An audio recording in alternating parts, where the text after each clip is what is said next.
We are now starting off with the fourth unit of biology, that is plant physiology. The description of structure and variation of living organisms over a period of time ended up as two apparently irreconcilable perspectives on biology.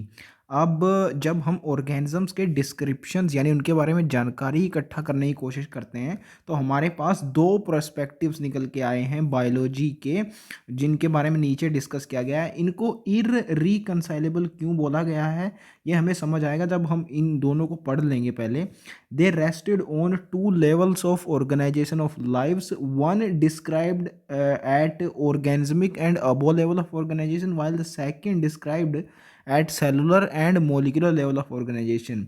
अब हम ये जानते हैं कि organism और उसके ऊपर का लेवल ऑफ ऑर्गेनाइजेशन होता है, उससे स्पीशी होता है या फिर पॉपुलेशन, उससे ऊपर कम्युनिटी होती है, फिर इकोसिस्टम होता है। ये सब हम इकोलॉजी के अंदर पढ़ते हैं। तो first resulted in ecology and ये जो इससे नीचे पड़ता है cellular and molecular level of organisation.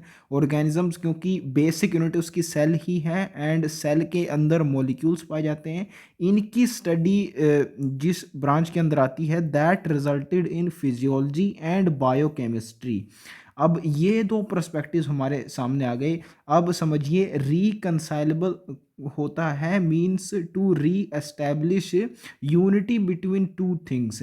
अब इन दोनों चीज़ों को देखिए, फिजियोलॉजी एंड बायोकेमिस्ट्री, इसके अंदर सेलुलर और मॉलिक्यूलर लेवल पे स्टडी की जा रही है और organism and above level of organisation की स्टडी की जा रही है इकोलॉजी के अंदर।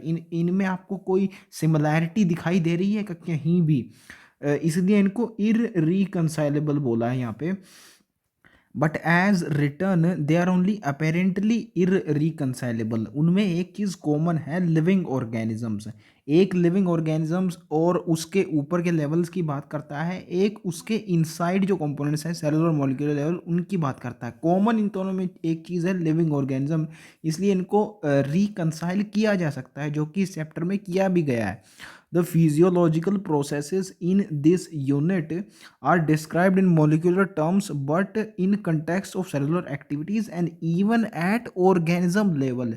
तो मोलिक्यूलर टर्म्स में जब हम देखते हैं चीज़ों को तो फिजियोलॉजी एंड बायोकेमिस्ट्री इस पर्सपेक्टिव से देखते हैं, लेकिन it is described in context of organism level also, जो जिसमें हम इकोलॉजी को पढ़ते हैं। So the second perspective is studied in relation to the first one, that's how they are reconciled in this unit। Unit में बोलना चाहता था, चैप्टर गलती से बोल गया। And indeed there can be only these two possible perspectives of biology only। आपकी NEET के प्रिपरेशन में 38 चैप्टर्स आते हैं, 22 क्लास 11 की बायोलॉजी में और 16 क्लास 12 की बायोलॉजी में।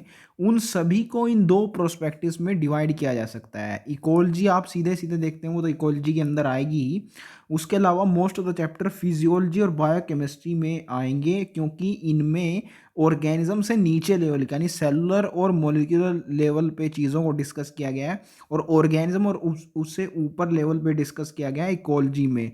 जितने भी चैप्टर्स हैं 38, इन दोनों को सिर्फ इन दोनों पर्सपेक्टिव्स में डिवाइड किया जा सकता है। This is the beauty of this description. Wherever appropriate, the relation of physiological processes to environment is also discussed। तो यहाँ पे ये बताया गया है कि आगे इस यूनिट में हम क्या क्या करने वाले हैं। फिजियोलॉजिकल प्रोसेस का अगर मैं एग्जांपल लूँ, जैसे वर्नलाइजेशन है या फिर फ्लावरिंग इन प्लांट्स है, तो वर्नलाइजेशन लो टेम्परेचर पे डिपेंड करती है और फ्लावरिंग इन प्लांट्स डिपेंड करती है द कंडीशंस ऑफ लाइट पे। तो लाइट और लो टेम्परेचर ये दोनों एनवायरनमेंट की कंडीशन होगी and how these two physiological process depend on environment, इनका रिलेशन क्या है ये भी इसी यूनिट में आप देखेंगे। जो मैंने आपको चीज़ें बताई हैं ये प्लांट ग्रोथ एंड डेवलपमेंट जो लास्ट चैप्टर है इस यूनिट का उसमें आएंगी। So this was all about the description of this unit. Melvin Calvin is the scientist that we are gonna see in this unit, and इनको आप याद रखेंगे कार्बन डाइऑक्साइड फिक्सेशन से, कार्बन फिक्सेशन पाथवे इन्होंने assimilation, carbon assimilation photosynthesis, इस pathway को खोजा था। इससे आपको इसको याद रखना है, इनके नाम में केल्विन आ रहा है सी से। एंड CO2 फिक्सेशन में कार्बन आता है पहले, इवन Ca आता है कार्बन में, और Ca केल्विन में भी आता है। तो इससे आप इन साइंटिस्ट का नाम याद रख सकते हैं जो इस यूनिट से एसोसिएटेड है, प्लांट फिजियो से।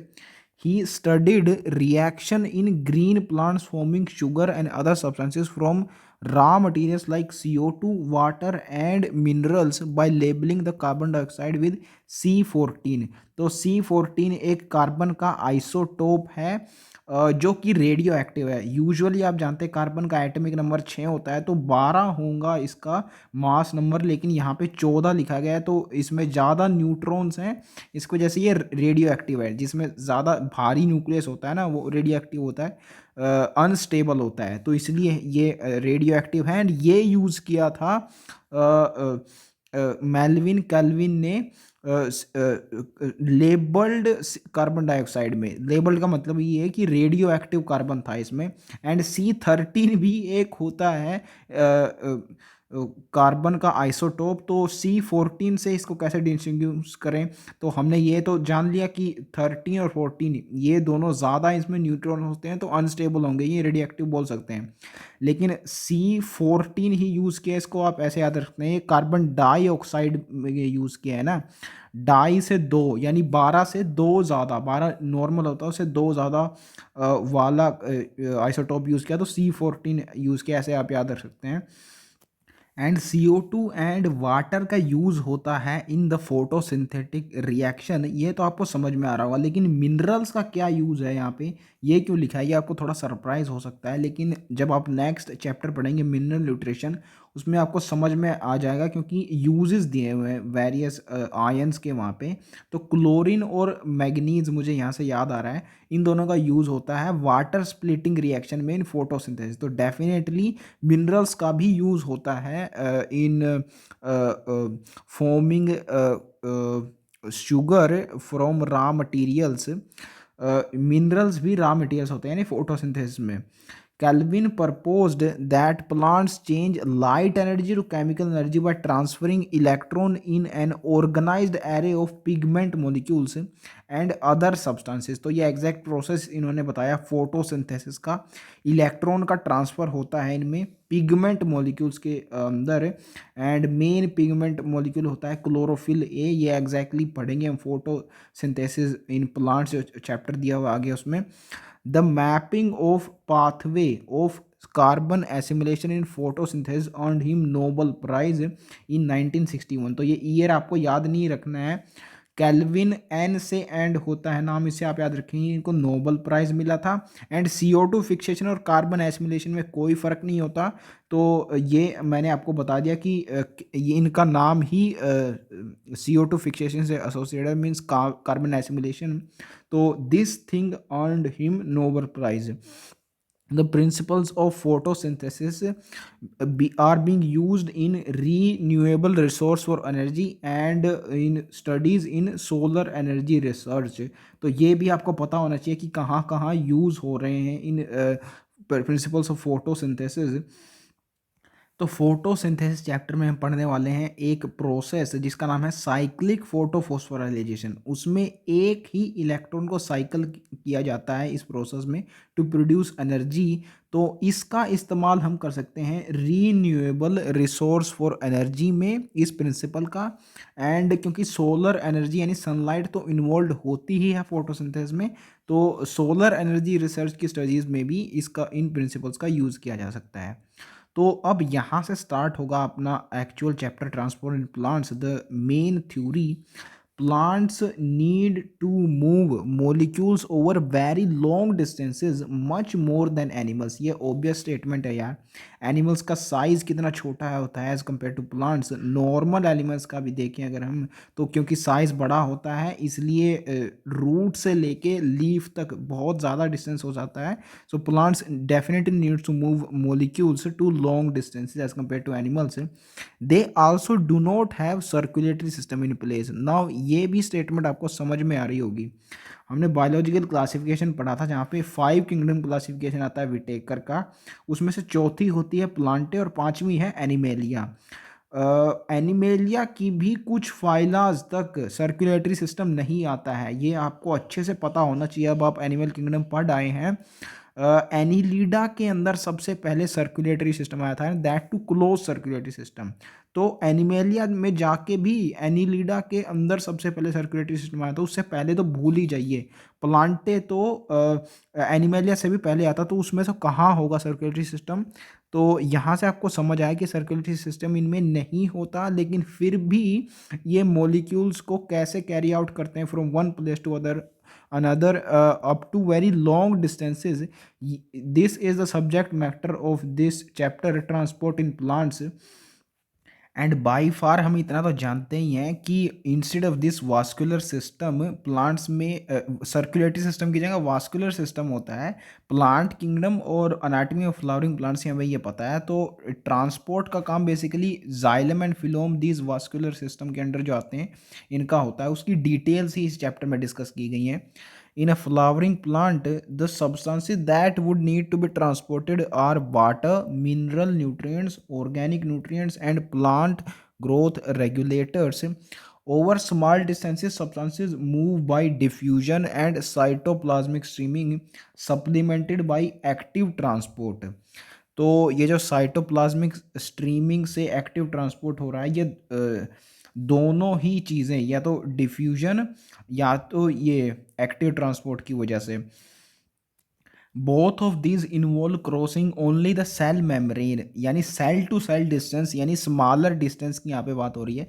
सिर्फ इतना ही यहाँ पे ट्रांसपोर्ट किया जा सकता है डिफ्यूजन और एक्टिव ट्रांसपोर्ट के द्वारा। एक्चुअली एक्टिव ट्रांसपोर्ट भी आगे आने वाला है। डिफ्यूजन भी दो टाइप का होता है। बेसिकली सिर्फ इतना जानिए यहाँ तक कि स्मॉल डिस्टेंसेस से ही तक ही डिफ्यूजन से ट्रांसपोर्ट हो सकता है। Transport over longer distances proceed through vascular system xylem and phloem and is called translocation. ये वर्ड आपको याद रखना है। लॉन्गर डिस्टेंसेस में एल ओ आता है और ट्रांस लोकेशन में भी एल ओ आ रहा है। तो इससे आप याद रखेंगे, लॉन्गर डिस्टेंसेस पे जो ट्रांसपोर्ट होते हैं उसको ट्रांसलोकेशन बोला जाता है। Transport in xylem water and minerals is essentially unidirection from roots to stems. अब ये बहुत ऑब्वियस है क्योंकि हमारे रूट्स ही वाटर और मिनरल्स को एब्जॉर्ब करते हैं, ना कि लीव्स या फिर स्टेम। तो रूट्स से स्टेम्स और लीव्स तक ही ट्रांसपोर्ट होता है सिर्फ एक ही डायरेक्शन में, इनसाइड जाइलम। और जाइलम सिर्फ वाटर और मिनरल्स के ट्रांसपोर्ट के लिए यूज़ होता है, ये हम जानते हैं अनाटमी ऑफ फ्लावरिंग प्लांट से। तो इसलिए जाइलम में सिर्फ एक ही डायरेक्शन में यूनि डायरेक्शनल ट्रांसपोर्ट होता है। Organic and mineral nutrients however undergo multi directional transport. अब ऑर्गेनिक न्यूट्रिएंट्स, इसका मतलब जो शुगर्स वगैरह बनते हैं इनसाइड फोटोसिंथेटिक लीव्स, क्योंकि वो स्टेम्स पे होते हैं और उनको लेटरल डायरेक्शंस में भी जाना होता है और नीचे भी आना होता है रूट्स तक। तो मल्टी डायरेक्शनल ट्रांसपोर्ट होता है उनमें। अब यहाँ पे एक कन्फ्यूजन हो सकती है आपको, ये मिनरल न्यूट्रिएंट्स यूज़ किया गया है, ऊपर मिनरल्स आया है जाइलम में और यहाँ पे मिनरल न्यूट्रिएंट्स आया है। तो ये मल्टी डायरेक्शन हो रहा है और वो यूनि डायरेक्शन बोल रहा है। तो इसका रीज़न आपको इस चैप्टर में जब इन डेप्थ पढ़ लेंगे तो समझ में आएगा। सोर्स सिंक एक रिलेशनशिप होती है जब एक प्लांट पार्ट कोई सेंसेंट हो जाता है, मीन्स ओल्डर हो जाता है, बूढ़ा हो जाता है, तो उससे न्यूट्रिएंट्स विद्रो कर लिए जाते हैं और मल्टी डायरेक्शन में उनका ट्रांसपोर्ट हो सकता है। जहां उनकी नीड हो, जहां सिंक हो, वहीं वो जा सकते हैं। तो ये उन मिनरल न्यूट्रिएंट्स की बात हो रही है यहाँ पे। इनका मल्टी डायरेक्शनल ट्रांसपोर्ट हो सकता है, जहां सिंक मिले वहीं जा सकते हैं। एंड जो मिनरल्स यहाँ बोले गए हैं वाटर के साथ, ये वो साल्ट्स हैं जो वाटर के साथ एब्जॉर्ब करता है रूट्स ऑफ द प्लांट्स। तो इसलिए इनका होगा यूनि डायरेक्शनल और mineral nutrients along with organic इनका मल्टी डायरेक्शनल ट्रांसपोर्ट होगा। Organic compounds synthesized in the photosynthetic leaves are exported to all other parts of the plant, including storage organs.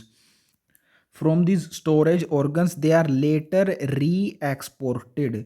तो इसलिए हम बोल रहे हैं कि ऑर्गेनिक कंपाउंड्स का मल्टी डायरेक्शनल ट्रांसपोर्ट होता है, क्योंकि री एक्सपोर्ट ये किए जा सकते हैं। और दूसरी बात, बनाए भी लीव्स के अंदर जाते हैं, तो हर साइड में इनको जाना होता है। The mineral nutrients are taken by roots and transported upwards, means unidirectional transport into stem, leaves and growing regions. तो जाइलम के अंदर है mineral and water and minerals, इनका यूनिडायरेक्शनल होगा। When any plant part undergo senescence, nutrients may be withdrawn from such regions and move to growing parts। तो इसी को बोलते हैं variable source sink relationship.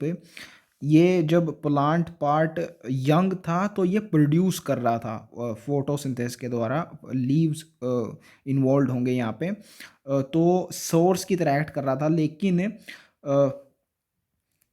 when this is going sense, then nutrients available to this part are withdrawn by the plant itself and move to the growing parts of the plants, because जो जब detach होना होता है ये सेंसेंट part plant से, उससे पहले ही ये न्यूट्रिएंट्स विड्रॉ कर लिए जाते हैं, वरना वेस्ट हो जाएंगे। इसके साथ अगर सेंसेंट होने के बाद न्यूट्रिएंट्स के साथ ही डिटैच हो जाएंगे। तो ये एक स्ट्रैटेजी अपनाई जाती है प्लांट्स के द्वारा।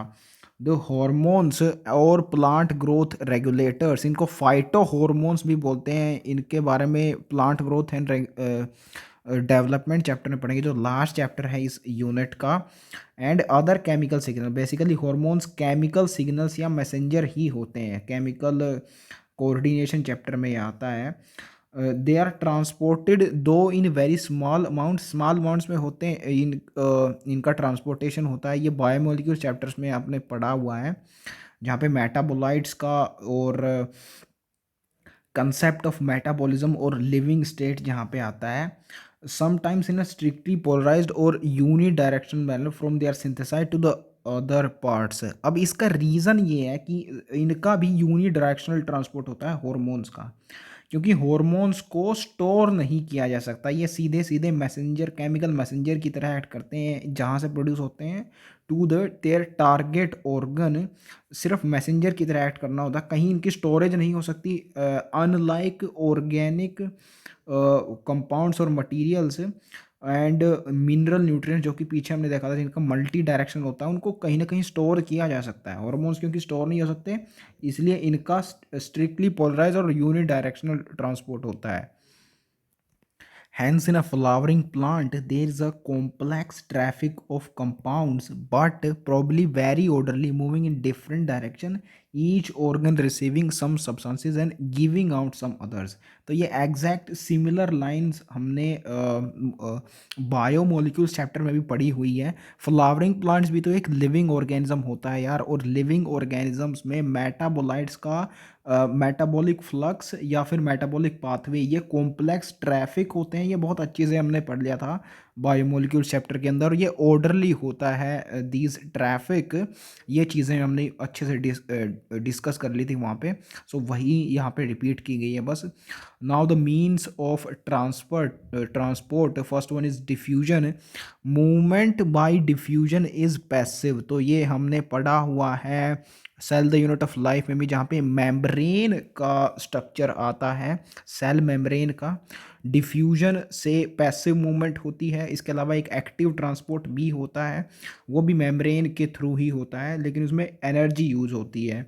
And may be from one part of the cell to the other, from cell to cell और over short distances, say from intercellular spaces of the leaf to the outside. तो ये हमने पीछे भी देखा था, मूवमेंट बाय डिफ्यूजन ये over short distances ही हो सकती है, क्योंकि पैसिव, कोई एनर्जी नहीं लग रही है इसमें, तो थोड़ा ही काम करेगी ये।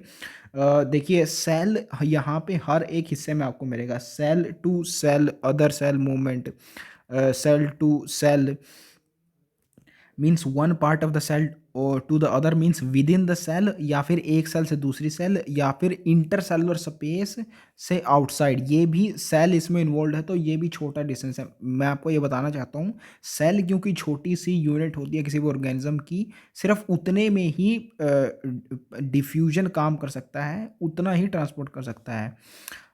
No energy expenditure takes place, of course passive होता है, इसलिए तो इसको पैसिव ट्रांसपोर्ट बोलते हैं। In diffusion molecules move in random fashion, the net result being the substances move from region of higher concentration to lower concentration. तो ये हमने वहाँ भी पढ़ा था, पैसिव ट्रांसपोर्ट के अंदर हायर से लोअर कॉन्सेंट्रेशन में होती है डिफ्यूजन की इसका नेट रिजल्ट, इसका फ्लो। यहाँ पे एक चीज़ ध्यान देने लायक है कि रैंडम फैशन में इसमें मॉलिक्यूल्स मूव करते हैं, means movement of one molecule is independent of the other. Let's say membrane के साइड पे दो different types of molecule present हैं, बहुत सारे टाइप्स ऑफ मॉलिक्यूल्स हैं, उनमें से अगर एक टाइप ऑफ मॉलिक्यूल की कंसंट्रेशन एक साइड हाइयर होगी और दूसरी साइड लोअर है, और जितनी हाइयर एक साइड होगी जितनी लोअर दूसरी साइड होगी, उतनी तेज़ी से वो मॉलिक्यूल जाएगा मेम्ब्रेन के अक्रॉस, यानी डिफ्यूजन उतना तेज़ होगा। It is independent of the concentration of any other molecule. अगर कोई दूसरा टाइप ऑफ मॉलिक्यूल उस एक साइड मेम्ब्रेन की प्रेजेंट है, उसकी कंसंट्रेशन कम है, तो उसका फ्लो कम होगा as compare to the one which have discussed previously. इसका मतलब ये है कि दोनों की मूवमेंट अफेक्ट नहीं होगी, they both will move independently based on their concentration. This is called random fashion of movement. It is apparently different from some other type of movement जो कि इस चैप्टर में डिस्कस है, मास फ्लो उसको बोला जाता है। उसमें सारे molecules along a same pace move करते हैं, रैंडम मूवमेंट उसमें नहीं होती, क्योंकि ये दोनों एक ही चैप्टर में आते हैं, तो डिस्टिंग्विशबली इनको पढ़ लेना अच्छा रहता है, इसलिए यहाँ पे डिस्कस किया गया है कि रैंडम यहाँ पे होता है, वहाँ पे रैंडम नहीं होता। Diffusion is a slow process as in and not dependent on living system. तो पहली बात तो पैसिव होती है, यानी इसमें एनर्जी नहीं लगती, एंड इसलिए इसमें इतनी सारी कमियां हैं। पहली बात तो शॉर्ट डिस्टेंस पे ट्रांसपोर्ट करती है, एनर्जी लगा के आप ज़्यादा डिस्टेंस पे भी ट्रांसपोर्ट कर सकते हैं। और दूसरी बात ये स्लो होती है, एक्टिव ट्रांसपोर्ट इससे फास्ट होता है क्योंकि इसमें एनर्जी लगती है। तो इसलिए शॉर्ट डिस्टेंस और स्लो प्रोसेस ये दोनों एक साथ आप याद रखेंगे। And it is not dependent on living system, क्योंकि इसमें एनर्जी तो लगी नहीं रही एनर्जी लिविंग ऑर्गेनिज्म प्रोड्यूस करते हैं एटीपी की फॉर्म में, क्योंकि इसमें एनर्जी लग नहीं रही, सिर्फ हाइयर से लोअर कॉन्सेंट्रेशन में जा रहा है, जो कि वाटर भी फ्लो करता है ना।